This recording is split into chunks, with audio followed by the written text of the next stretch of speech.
Welcome to Beyond the Pulpit, exploring the life and ministry of Walnut Creek Church downtown. Walnut Creek Church exists to glorify God by making authentic disciples of Jesus Christ who love and worship Him in all they do. Well, all right, welcome to Beyond the Pulpit. My name is Derek Wadley, and I'm joined by Lou Cookie. Hey, everyone. And Dan Rude. Good morning, everybody. And this last week, we got into Genesis 26 at our Sunday services. And in the chapter, God appears twice to Isaac. And we get two different responses out of Isaac. Two different results, two different responses to God appearing. And in that, it kind of revealed quite a bit about Isaac. And it actually reveals quite a bit about us.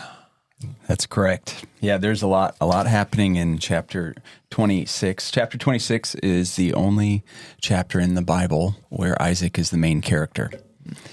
So God is the main character of the Bible, but humanly speaking, chapter 26 is the only chapter where Isaac is the main character. And some of the details in chapter 26 they're mind blowing when you think about the story of the book of Genesis, how many of the events in Abraham's life are repeated then in Isaac's life. But what happens in Genesis is that these events in Abraham's life play out over the course of many chapters. But in Isaac's life, they play out in one chapter. There's one chapter.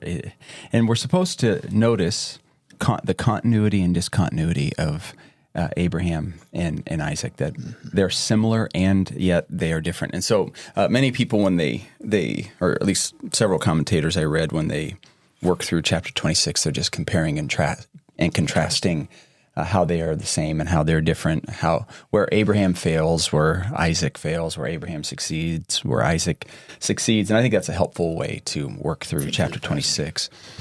Also, another way to work through chapter 26 is to look at the two different times when God appears to Isaac. And the first time he appears to Isaac. Two more times than all of us. Oh, I know. That's right. I know.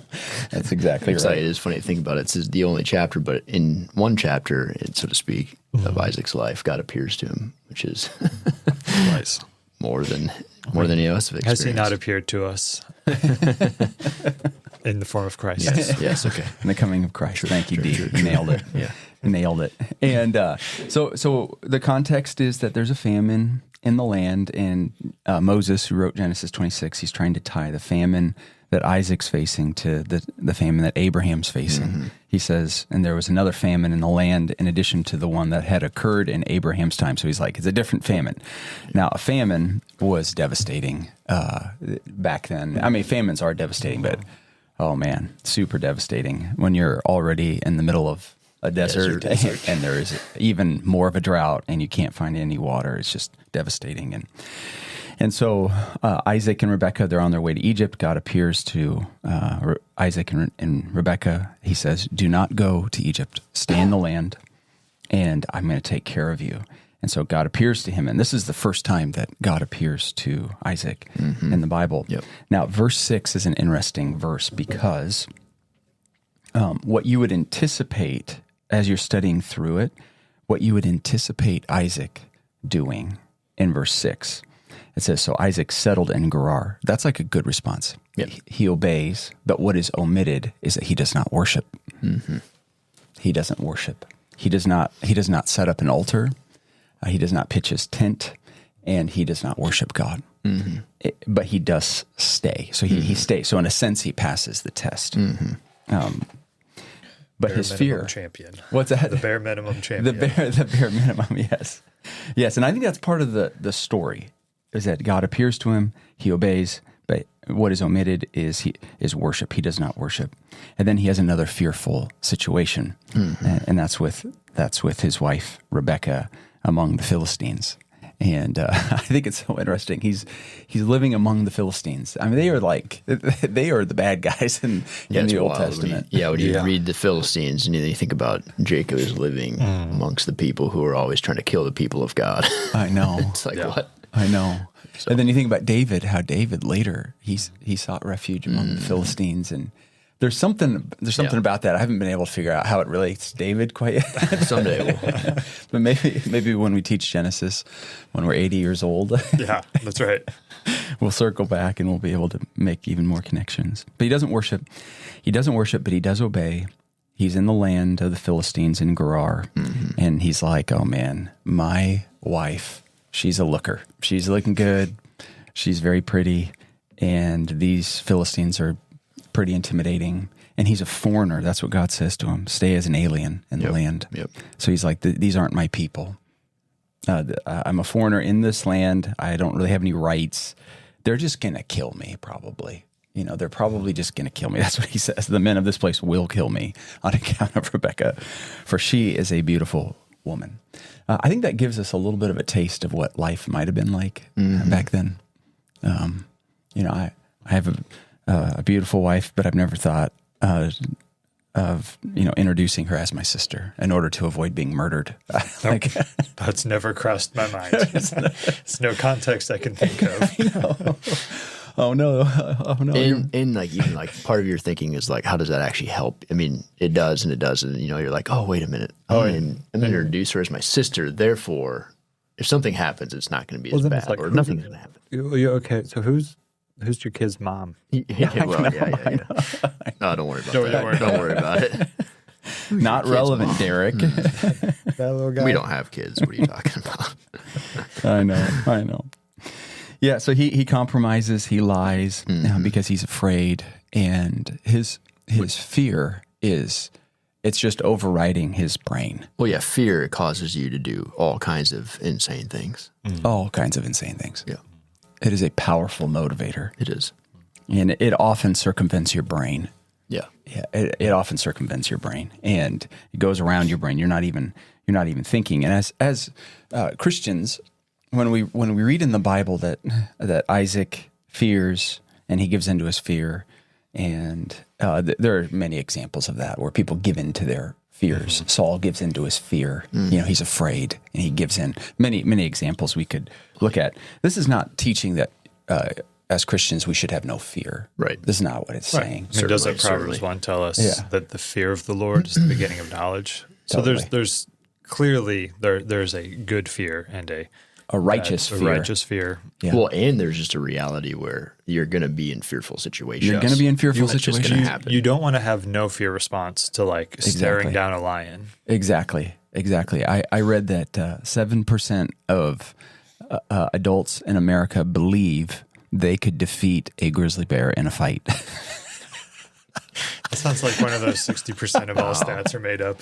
No, I actually read this, that 7% of people in America, of adults, think they could deal with a grizzly bear. Were they on drugs or intoxicated when they answered that? Sound like college boys. Yeah. It's hilarious.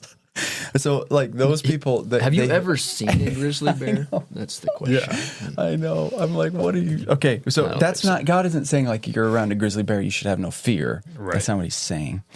I think what is partly emphasized here is I'm not saying there's zero, that literally nothing for Isaac to fear here in the story. I think that what's playing out here is that this is an inflated fear. That would be my suspicion, and it's an inflated fear that moves him to make a very foolish, sinful decision to lie. It's a fear that short circuits the promise of God. It does. His belief in the promise of God. That's right. And then he lives a lie. He's living a lie. Verse 8. When Isaac had been there for some time, some translations say for a long time. The commentators I read said, that's certainly months, and it could be years. So he's there for a long time. Eventually, Abimelech, the king of the Philistines, he observes what's going on. Eventually, Isaac's guard is down. He lets his guard down.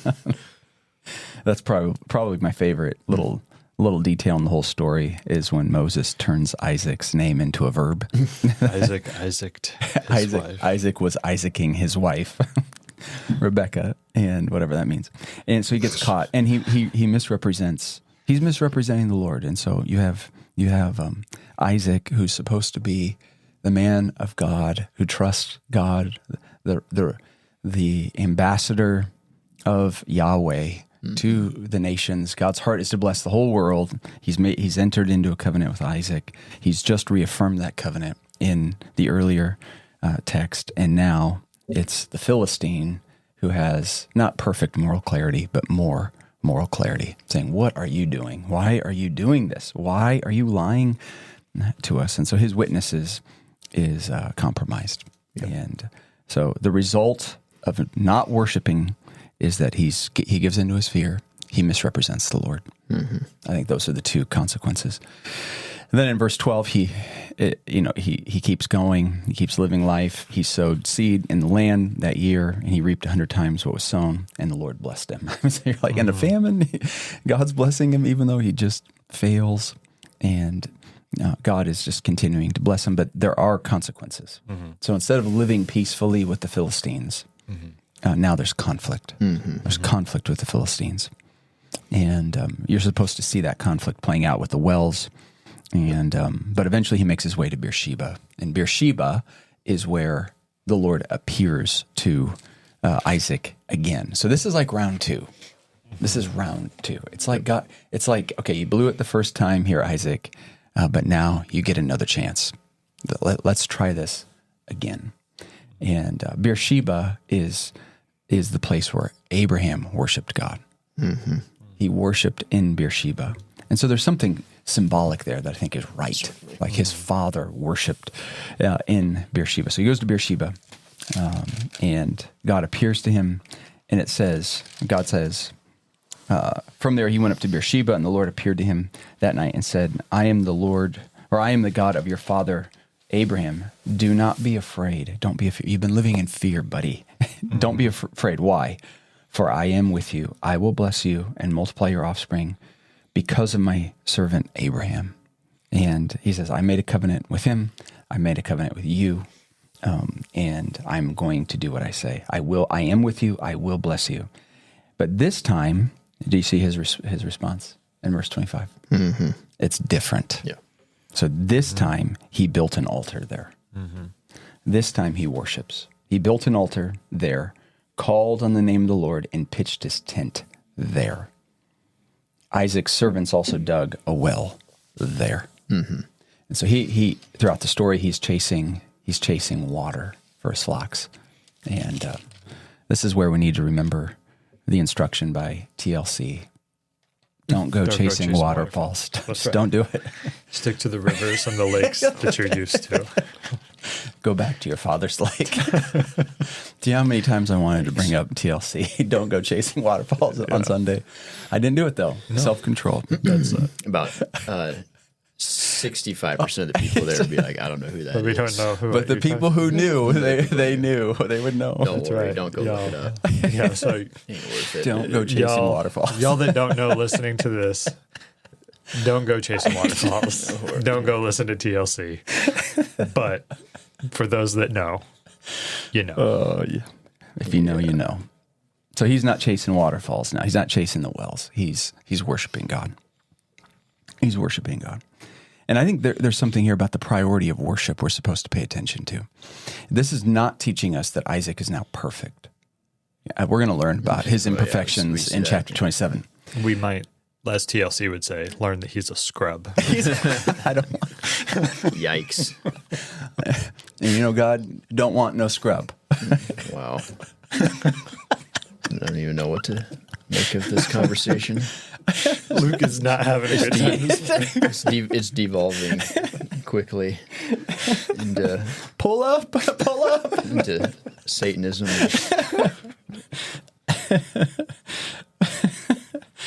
I didn't see that connection there, D. Good job. So he built an altar there, called on the name of the Lord, and he pitched his tent there. Isaac's servants also dug a well there. So he's now getting the point. He's beginning to worship God. And this is where all real, genuine transformation happens. Mm-hmm. Worship. Mm-hmm. It's worship. This is, in many ways, it is the point of all that God is doing here. If you ask the question, what's wrong with the world? One way to answer that question is to say, the world the world worships the wrong God, or the wrong gods, fails to worship God. That's the Romans 1 problem, that we suppress the knowledge of God, the truth of God, in unrighteousness. And Paul builds that case for 11 chapters and then starts chapter 12, therefore. That's right. In view of the mercies of God, present your bodies as a living sacrifice. Holy and pleasing. This is pleasing to God. Yes. This is your true worship. And then that leads to the renewing of your mind. Certainly. The renewing of your life. That's exactly right. The foundation is your true worship. That's exactly right. And when people fail to worship God, when we reduce God and His Word down to a set of moral codes and do's and don'ts, I think we just zap all the power of the gospel. We drain all the gospel of all of its power, and because it's a flat. I don't know what the right word is. It's the gospel is not primarily about getting us to do different things. That's not what the gospel is about. The gospel is about reconciling us to God, that we might know and love and worship God. Well, it strips like the whole biblical storyline of a relationship with God. Like it's totally void of relationship. It's just a set of, it's no different than like a chore list or certainly, and it's not founded on anything. And so it's just be kind of like if parenting was simply like, here's a list of instructions, just do these things. I am not going to love you or not love you. We would all be great parents if that's all that parenting was. Just give your kids the list of do's and don'ts. But there's like this relational aspect that it's at the very heart of parenting. Yeah. Well, Paul in Romans, it's in view of God's mercy that produces worship. Certainly. Similar here with Isaac. It's like, do not be afraid, for I'm with you. I'm with you. It's not that Isaac deserved what he had. It was God chose Abraham, and He chose Isaac apart from what they did or did not do. And so you see, there is a there's a sense of like God. There's a mercy of God. And God appearing to him multiple times. God saying to him, "I'm with you." Even I think the sense of like, do not be afraid. I think it's easy to not recognize that we're operating out of fear. Certainly. And in some respect, when the Lord appears to Isaac, it's like He reminds him of who he is, and that what he's doing is the way he's living is opposite in regard to who God is and the promise that He's made to him. Exactly. And it's like God reminding him, no, I am the God of your father, Abraham. I'm with you just like I was with him. Like there's no need to be afraid. And I think there's something like all of a sudden you kind of realize, who God is and how gracious and merciful He is, that produces a sense of awe and worship of, it leads you to worshiping God sincerely. It's not just an act, the behavior or a thing that you go through just kind of meaninglessly, but there's a real sense of like in your heart and your soul, you're like, oh wow, like God is with me and God has taken care of me. And that produces this sense of desire to worship the Lord. And that ultimately leads to the way we live our life. Certainly. As an act of worship, Yeah, then we will obey rightly. Right. Then we will obey rightly. And it says, for do not be afraid. Now, the next, like the way my heart operates, this is the way my heart operates, is do not be afraid because you have so many flocks. Do not be afraid because you have so many wells. Do not be afraid because you have so many servants. Do not be afraid because you're not going to get any diseases. Do not be afraid because you have a vast and mighty army. Do not be afraid, because I've given you superior intelligence over the Philistines, or whatever it is. There are so many human things that I want to plug into this equation that I want to put my confidence in. But God says, no, do not be afraid. Why? For I am with you. Mm-hmm. So God wants to be Isaac's confidence. Certainly. And do you remember the story of Moses when God appears to Moses and he says to Moses, hey Moses, you got to go back to Egypt and rescue my people. And he's like, oh, I don't know how to speak. I can't. I don't know how to. I can't. Words good. I don't words good. Yeah. I don't know how to speak. And then God says, I'm going to be with you. And then he's like, no. I don't know about that. I don't know if that is that good enough. And then eventually, God's like, Moses, no, you're going to go to Egypt. And he's like, okay, but can Aaron come? And God's like, okay, yeah, Aaron can come. And he's like, all right, I'll go. Great. And I thought, that's my heart right there. Yeah. Instead of God's like, I am the all-powerful, all-knowing Yahweh God of the Bible. I am who I am. I created everything, and I am with you. And Moses is like, that's not good enough. I need Aaron. Mm-hmm. And I'm like, oh my goodness. And it is hard. It is hard for God being with us to be the source of our confidence and hope. Like I want to put my hope in everything else naturally, but part of learning to walk with God and trust God and worship God is believing that God really is with us. Mm-hmm. He's really with us. Totally. And so, what is the solution to fear? It's that God's with us. Mm-hmm. What's the solution to lust?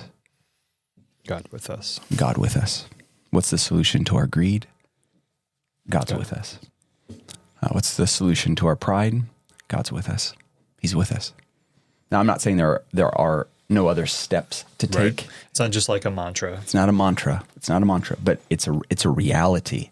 And Isaac, he embraces that reality in verse 25. So he built an altar there, called on the name of the Lord, pitched his tent there. Isaac's servants also dug a well there. Mm-hmm. And the result in the next section is that Abimelech comes to him from Gerar, and they make a peace treaty. And it says that, verse 28, after Isaac worships the Lord, verse 28, they replied, we have clearly seen how the Lord has been with you. We think there should be an oath between the two parties, between us and you. Let us make a covenant with you. So instead, remember when Isaac was living in fear, remember what happens? He was living in fear, compromised life. Mm-hmm. They said, get out of here. Mm-hmm. Get out of here. Mm-hmm. Okay, but when he's worshiping the Lord, what's the result? They say, hey, let's sit down together. Yep. Let's sit down together. And so I think there's a picture here of, it's a picture of just rightly honoring God in our lives. So if you want to know, how do we rightly honor God? We trust and worship God. And then in verse 30, it says, so he prepared a banquet for them, and they ate and drank. It's one of the clearest pictures or fulfillments of Psalm 23. Mm-hmm. The Lord is my shepherd. I have what I need. Mm-hmm. He lets me lie down in green pastures. He leads me beside quiet waters. And then he says, you've prepared a table for me in the presence of my enemies. Mm-hmm. You anoint my head with oil. My cup overflows. You prepare a table for me in the presence of my enemies. And here's Isaac sitting with the Philistines, with the Philistines having a banquet. And they ate and they drank. My cup overflows. It's an incredible picture. Incredible picture. And so I think as a church, we never want to reduce what we're doing down to a set of moral codes or patterns or habits. Codes, patterns, habits, there's a place for all of that. Mm-hmm. But ultimately, we want to be the type of people who worship God from the heart. Mm-hmm. What do we do on Sunday mornings? We worship. Mm-hmm. What do we do on Mondays? We worship. What do we do on Tuesdays? We worship. Our hearts are offered unto God, where our brains are being renewed, our minds are being renewed by the Word, and we offer our bodies as a living sacrifice to God. And that's where real change comes from.